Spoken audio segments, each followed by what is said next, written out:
Assalamualaikum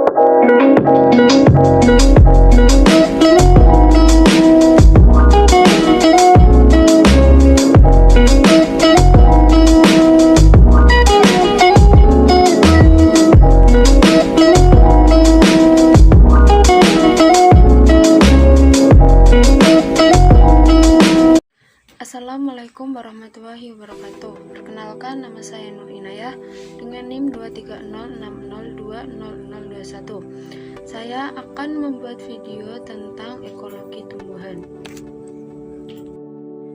Bisa dilihat peta konsep di atas yang akan kita bahas pada ekologi tumbuhan. Yang pertama ada definisi, yang kedua ada ekosistem, yang ketiga ada bentuk hubungan antara tumbuhan, yang keempat ada pengaruh faktor abiotik, yang selanjutnya ada pengaruh faktor biotik, memahami saling ketergantungan makhluk hidup, dinamika komunitas, pemanfaatan dan penerapan ekologi tumbuhan.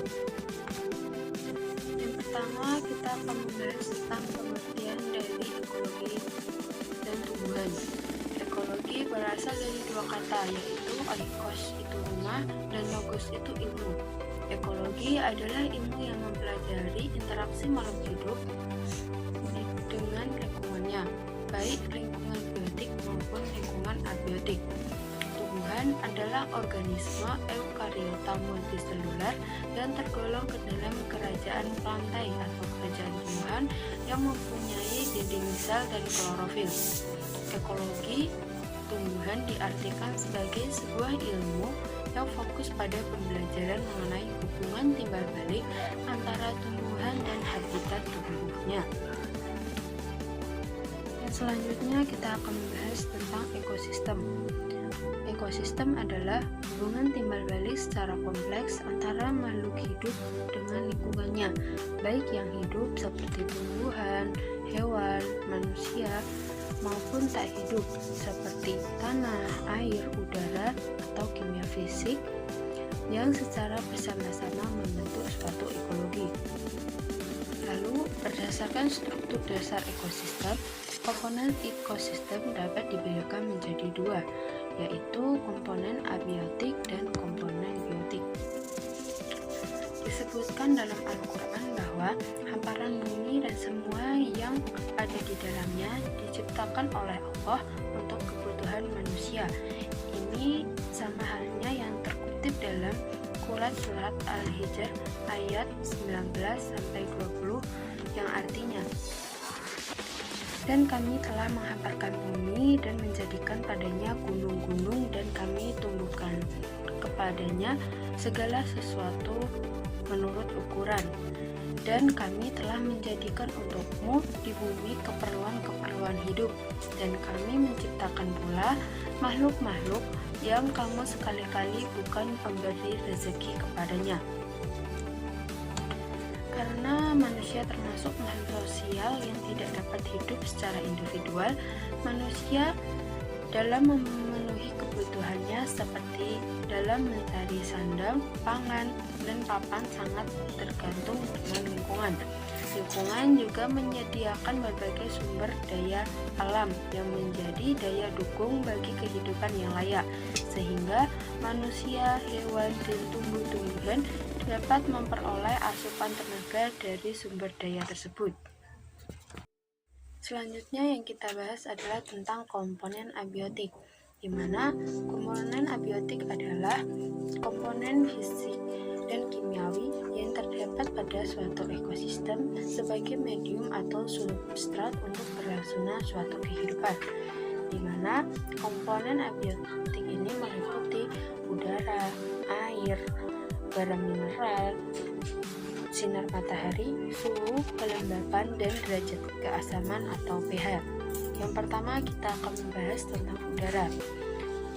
Seperti halnya pada Quran Surah Al-Hijr ayat 22, ya artinya, dan kami telah meniupkan angin untuk mengalinkan tumbuh-tumbuhan, dan kami turunkan hujan dari langit, lalu kami beri minum kamu dengan air itu, dan bukanlah kamu yang meminumnya. Tafsir dari Al-Quran itu adalah mengiring awan yang mengandung air seperti mengawinkan jenis tumbuhan jantan dan jenis tumbuhan betina. Awan digiring oleh angin kemudian jatuh di suatu tempat terjadi hujan. Angin dapat membawa serbuk sari untuk dicampurkan dengan putik sehingga terjadi fertilisasi. Lalu ada proses fertilisasi membutuhkan air sehingga proses metabolisme, oleh karenanya Allah Subhanahu wa taala menurunkan hujan dalam upaya mempermudah proses tersebut. Yang selanjutnya adalah tentang air, di mana terdapat dalam Quran surah Yunus ayat 24 yang artinya sesungguhnya perumpamaan kehidupan duniawi itu hanya seperti air atau hujan yang kami turunkan dari langit, lalu tumbuhlah tanaman-tanaman bumi dengan subur karena air itu diantaranya ada yang dimakan manusia dan hewan ternak. Tafsirannya, tumbuhan dihidupkan oleh Allah Subhanahu wa taala dengan air. Artinya, ada hubungan yang sangat erat antara tumbuhan dengan air. Interaksi tersebut adalah sebuah fenomena ekologis di alam. Tumbuhan tidak akan tumbuh dengan baik jika kekurangan air. Air yang turun sebagai hujan akan diserap dan disimpan oleh tumbuhan sebagai proses fisiologis. Jika kekurangan air, maka tumbuhan akan sulit melakukan metabolisme. Komponen abiotik yang selanjutnya adalah tanah, di mana tumbuhan mengambil air dan garam mineral dari dalam tanah. Manusia menggunakan tanah untuk keperluan pemukiman, pertanian, peternakan, dan sebagainya. Yang selanjutnya adalah sinar matahari, di mana sinar matahari merupakan sumber energi bagi seluruh kehidupan. Sinar matahari yang mencapai permukaan bumi dimanfaatkan tumbuhan untuk proses fotosintesis. Yang kelima, garam mineral. Tumbuhan menyerap garam mineral dari tanah untuk pertumbuhan. Hewan dan manusia memerlukan garam mineral untuk menjaga keseimbangan asam basa, mengatur kerja alat-alat tubuh, dan proses metabolisme. Yang selanjutnya yang keenam yaitu suhu. Suhu merupakan faktor pembatas bagi kehidupan yang mempengaruhi keanekaragaman hayati di suatu ekosistem. Yang ketujuh adalah kelembapan. Kelembapan di suatu ekosistem dipengaruhi oleh tingkat intensitas sinar matahari, angin, dan curah hujan. Kelembapan sangat mempengaruhi pertumbuhan tumbuhan. Yang kedelapan adalah topografi. Topografi adalah keadaan naik turun atau tinggi rendahnya permukaan bumi. Topografi menemukan keberagaman hayati dan penyebaran organisme. Yang kesembilan atau yang terakhir adalah pH atau kadar keasaman, di mana asam basa, asam itu dalam kondisi 0 sampai 6. Kalau basa dari 8 sampai 14. Yang netral adalah pada ketujuh. Keadaan pH tanah berpengaruh terhadap kehidupan tumbuhan. Tumbuhan akan tumbuh dengan baik pada pH optimum, yaitu 5,8 sampai 7,2. Yang selanjutnya kita akan membahas tentang komponen biotik, di mana komponen biotik ini meliputi seluruh makhluk hidup di bumi, baik itu tumbuhan maupun hewan atau benda-benda kecil lainnya. Itu terbagi menjadi dua. Yang pertama ada autotrof dan heterotrof. Yang pertama autotrof, di mana organisme uniseluler ataupun multiseluler yang memiliki klorofil sehingga dapat melakukan fotosintesis. Bisa dilihat itu ada beberapa contoh dari lumut, ada juga padi, ada juga beberapa tumbuhan hijau. Yang kedua heterotrof, yaitu organisme yang dalam hidupnya memanfaatkan bahan organik yang disediakan oleh organisme lain-lain sebagai bahan makannya, seperti singa. Itu ada juga foto domba yang lagi memakan rumput. Ada juga berbagai jenis bakteri yang hidup seperti protostata atau protozoa yang mirip dengan hewan. Yang selanjutnya kita akan membahas tentang hubungan antar tumbuhan atau hubungan antar tumbuhan. Yang pertama adalah kompetisi, di mana merupakan hasil persaingan antar individu tumbuhan dengan individu lainnya dalam hal pemenuhan kebutuhan akan nutrisi, air, cahaya, hormon, dan sebagainya. Hal ini dapat terjadi jika antar tumbuhan itu memiliki kebutuhan yang sama, baik dengan yang sama ataupun berbeda. Contohnya pada gambar tersebut dilihat jika pohon oak itu terlihat lebih besar dan seperti membayangi spesies lain yang lebih kecil, dan itu terlihat lebih mendominasi. Yang selanjutnya atau yang kedua adalah epifit, di mana merupakan kelompok tumbuhan yang memanfaatkan tumbuhan lainnya untuk tempat hidup secara menempel. Dapat dilihat dari gambar jika ada pohon besar dan ada tumbuhan yang menempel pada pohon tersebut. Yang selanjutnya adalah liana, yang merupakan tumbuhan yang berakar dalam tanah dan berusaha mempertahankan tegarnya batang dengan menggugurkan tumbuhan lain sebagai penopang atau penolongnya. Hal ini dilakukan agar dapat mendapatkan sejumlah cahaya melimpah untuk keperluan fotosintesisnya, sehingga letak daun-daunnya jauh tinggi di atas dan juga perbuangannya, sedangkan akar tetap berada di tanah. Selanjutnya adalah lumut kerang, di mana merupakan organisme yang terbentuk karena adanya hubungan antara satu atau jenis jamur dengan satu atau lebih ganda hijau atau ganda biru yang bersatu. Dan lumut kerang ini merupakan contoh yang baik untuk simbiosis mutualisme.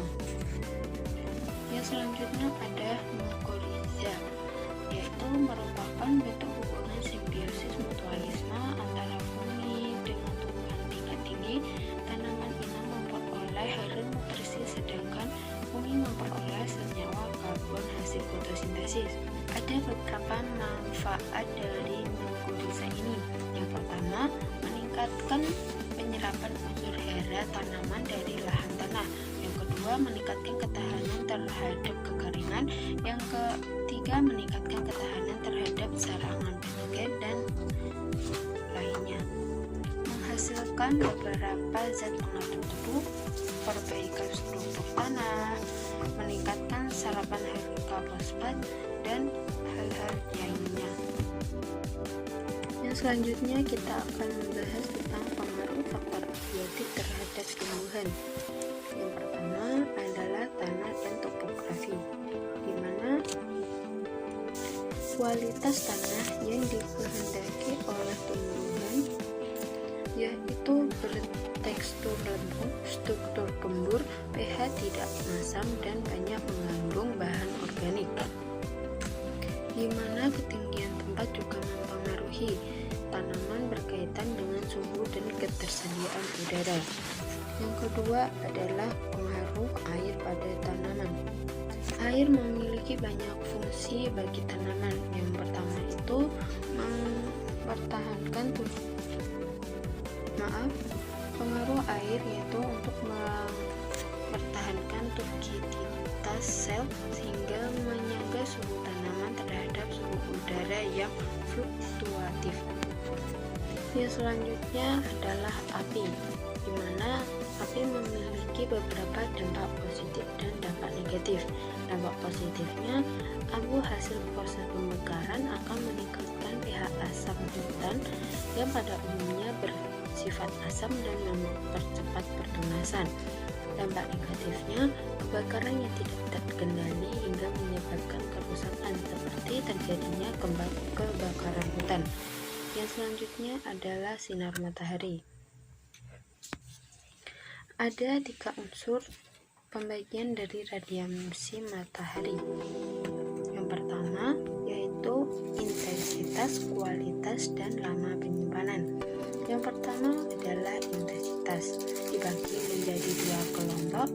Yang pertama adalah kelompok Heliopites yang meliputi tebu, padi, jagung, dan ubi kayu. Yang kedua adalah kelompok Chaophytes, yaitu beberapa tumbuhan kopi dan kakao. Yang selanjutnya adalah kualitas, di mana pemandangan luas batang. Yang ketiga adalah lama penyimpanan, di mana tanaman ada yang terbagi menjadi tiga, yaitu tanaman hari pendek, tanaman hari panjang, dan tanaman hari nyata.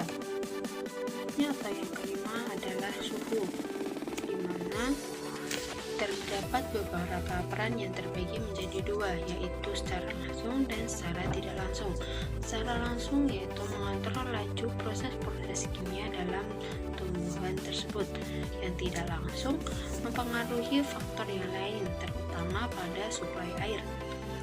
Suhu mempengaruhi laju evaporasi dan menyebabkan ketidakefektifan hujan, juga laju kehilangan air tumbuhan. Selanjutnya atau yang keenam yaitu tentang kelembapan relatif, itu juga terbagi sebagai langsung dan tidak langsung. Secara langsung itu mempengaruhi tumbuhan berkaitan dengan pembukaan dan penutupan pada stomata, atau bisa disebut dengan mulut daun. Yang tidak langsung itu dapat mempengaruhi pertumbuhan melalui pengaruhnya terhadap temperatur dan tingkat serangan hama dan penyakit pada tumbuhan. Yang ketujuh adalah curah hujan, di mana curah hujan ini memiliki dampak positif dan dampak negatif. Dampak positifnya bagi pertumbuhan tanaman, baik untuk pertumbuhan vegetatif maupun generatif. Dampak negatifnya kondisi iklim yang sangat ekstrim. Yang selanjutnya atau yang kedelapan adalah angin, di mana angin ini terbagi menjadi dua, yaitu angin moderat dan angin kencang. Angin moderat adalah angin yang mendukung pertukaran gas, sedangkan angin kencang menyebabkan kehilangan air melalui transpirasi yang berlebihan dan menumbangkan tanaman. Angin moderat atau yang pertama itu lebih banyak dibutuhkan atau lebih banyak dipilih oleh tanaman-tanaman. Yang selanjutnya adalah pengaruh faktor biotik terhadap tumbuhan, di mana yang pertama itu adalah interaksi tumbuhan dan hewan. Yang pertama herbivora, di mana proses pemasangan tumbuh-tumbuhan oleh hewan. Hal ini bisa dilihat pada hewan, misalnya pada marmut. Kalau marmut itu hanya memakan daunnya saja dengan meninggalkan batang. Ada gajah yang memakan seluruhnya tanpa meninggalkan sisa. Ada juga contoh-contoh yang lainnya, seperti burung-burung yang memakan biji, yang hanya memakan bijinya tanpa memakan buahnya. Dalam menghadapi pemangsaan oleh hewan-hewan lainnya, tumbuh-tumbuhan akan mengembangkan strategi pertahanan diri. Strategi pertahanan diri ini terbagi menjadi dua, yaitu pertahanan fisik dan pertahanan kimia. Di mana pertahanan fisik adalah di mana sistem pertahanan eksternalnya akan berguna bagi tumbuhan untuk melindungi diri. Bisa dilihat dari gambar, itu adalah contoh bunga mawar yang memiliki duri pada luarannya. Selanjutnya adalah tentang pertahanan kimia, di mana zat kimia yang dimiliki atau dikeluarkan oleh tumbuh-tumbuhan untuk mempertahankan diri dari pemaksaan herbivor dalam bentuk metabolit sekunder. Sebagai contoh, beberapa contoh diantaranya adalah kandungan HCN pada umbi gandum dan nikotin pada tembakau. Yang kedua adalah simbiosis dan non-simbiosis, di mana interaksi antar tumbuhan dan hewan dilakukan untuk memperoleh keuntungan di antara keduanya atau juga salah satu darinya. Simbiosis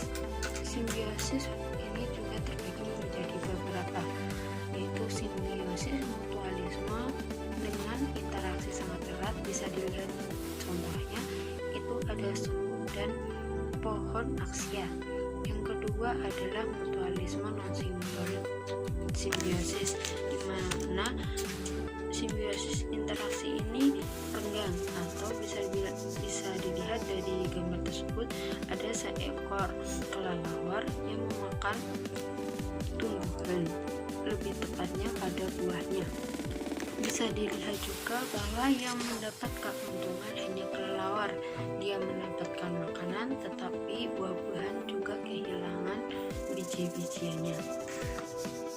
Atau yang kedua adalah hubungan atau interaksi tumbuhan dan mikroorganisme, di mana terdapat simbiosis mutualisme, interaksi antara tanaman Fabaceae dengan bakteri Rhizopida dalam proses penambatan nitrogen.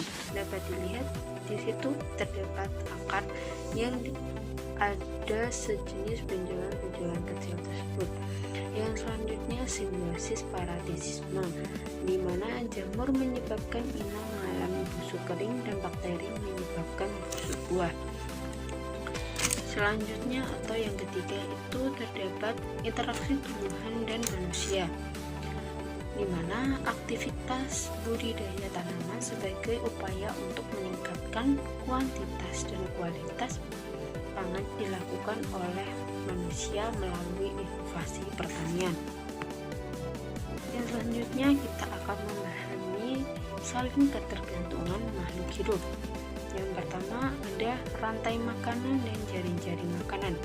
Rantai makanan adalah perpindahan materi dan energi dari makhluk hidup satu ke makhluk hidup lain melalui proses makan dimakan dengan urutan tertentu. Bisa dilihat dari gambar di atas. Plant atau tumbuhan itu sebagai produser, ada belalang sebagai konsumer pertama, dan ada burung sebagai konsumer kedua, ada ular sebagai konsumer ketiga, dan ada owl atau itu bisa dilihat burung hantu sebagai konsumer keempat atau terakhir, dimana rantai makanannya tumbuhan dimakan oleh belalang, belalang dimakan oleh burung, burung dimakan oleh ular atau snake, lalu ular dimakan oleh burung. Selanjutnya adalah jaring-jaring makanan, di mana jaring-jaring makanan adalah kumpulan rantai makanan yang saling berhubungan. Bisa dilihat dari gambar itu ada sebuah tanaman yang bisa dimakan oleh belalang, terus ada kupu-kupu, ada belalang yang jenisnya berbeda juga, lalu ada beberapa tanaman yang berbeda juga, itu yang bisa dimakan oleh tikus, itu jenis tanaman padi, bisa dimakan juga oleh kelinci, dan juga biasa dimakan oleh belalang, dimana belalang ini juga tidak hanya satu atau dua yang memakan, tapi ada juga yang tiga.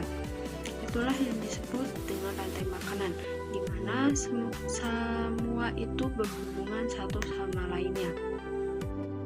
Yang kedua adalah ada piramida makanan, di mana bisa lihat di gambar sebelah itu ada sejenis gambar yang bertuliskan produsen, konsumen 1, konsumen 2, dan konsumen 3, di mana gambaran jumlah populasi produsen sampai konsumen tingkat tertinggi dalam suatu ekosistem yang membentuk gambar seperti piramida di samping. Agar piramida makanan tersusun dengan baik, maka populasi dalam suatu ekosistem harus seimbang, dimana jika salah satu meningkat atau berkurang akan terjadi ketidakseimbangan ekosistem. Yang ketiga ada aliran energi dan materi. Bisa dilihat itu materi itu diserap oleh produsen menghasilkan panas, lalu produsen ke konsumen itu konsumen juga menghasilkan panas, konsumen ke pengurai ke nutrisi anorganik, dan anorganik ke produsen itu juga bisa langsung ke pengurai, itu menghasilkan aliran atau menghasilkan aliran energi panas. Perpindahan materi atau zat dan energi dari makhluk yang satu ke makhluk yang lain. Peristiwa energi dalam ekosistem disebut aliran energi. Itu bisa dilihat aliran energi itu terdapat pada panah dengan warna hitam. Sedangkan pada perpindahan energi hanya satu arah, maka energi tidak ada lagi siklus energi. Yang selanjutnya adalah dinamika komunitas, di mana dinamika komunitas merupakan kumpulan dari berbagai populasi yang saling berinteraksi di dalam suatu ekosistem. Komunitas beserta lingkungannya bersifat dinamis, artinya saling berinteraksi hingga menghasilkan perubahan-perubahan yang dapat terjadi secara siklik dan non-siklik. Yang pertama adalah perubahan siklik, di mana terjadi pada periode tertentu, tetapi mudah kembali ke keadaan yang hampir sama dengan keadaan semula. Contohnya, ada musim penghujan, jumlah serangga dan kata lebih banyak daripada saat musim kemarau. Yang selanjutnya adalah perubahan non-siklik, di mana terjadi secara drastis dengan kondisi yang cenderung berubah secara permanen. Perubahan non-siklik ini berkaitan dengan nilai sejarah, misalnya evolusi, migrasi, dan punahnya berbagai jenis spesies tertentu. Selanjutnya adalah tentang suksesi, di mana proses suksesi adalah proses perubahan dalam komunitas yang berlangsung secara lambat dan teratur dalam kurun waktu yang sama, menuju ke suatu arah dan menyebabkan pergantian suatu komunitas oleh komunitas lainnya. Berdasarkan dari kondisi komunitas awal pada daerah yang mengalami suksesi, maka terbagi menjadi dua, yaitu suksesi primer dan suksesi sekunder. Primer ini terjadi bisa dilihat urutannya jika wilayah yang tidak bervegetasi akan melalui gangguan berat, lalu komunitas asal hilang secara total. Lalu untuk yang sekunder itu wilayah itu bervegetasi yang mulai dirasakan dan masih ada komunitas asal daerah tersebut. Selanjutnya adalah manfaat dan penerapan. Yang pertama adalah pemanfaatan, di mana pemanfaatan ini membantu mengatur lingkungan agar keseimbangan sistem ekologi tidak terganggu, seperti bagaimana kegiatan yang dilakukan manusia dapat mempengaruhi sumber daya alam, mengontrol erosi tanah, melakukan rehabilitasi, restorasi, dan konservasi ekosistem. Yang selanjutnya adalah penerapan, di mana dalam bidang pengelolaan sumber daya alam, misalnya produksi pertanian, kehutanan atau pertambangan, baik yang dapat dipengaruhi maupun tidak. Yang pertama, konservasi, preservasi, rehabilitasi, dan restorasi jenis-jenis tumbuhan dan biota lain dengan habitatnya. Yang kedua, untuk SDA yang dilindungi, analisa mengenai dampak lingkungan untuk kegiatan dan pembangunan pencemaran lingkungan. Yang ketiga adalah pengawasan terhadap hama dan penyakit. Dan yang terakhir adalah pencegahan kontaminasi bahan beracun berbahaya dan pengaruhnya terhadap tumbuhan dan lingkungan. Oke, mungkin hanya itu yang dapat saya sampaikan. Semoga bermanfaat. Kurang lebihnya mohon maaf. Wassalamualaikum warahmatullahi wabarakatuh. Terima kasih.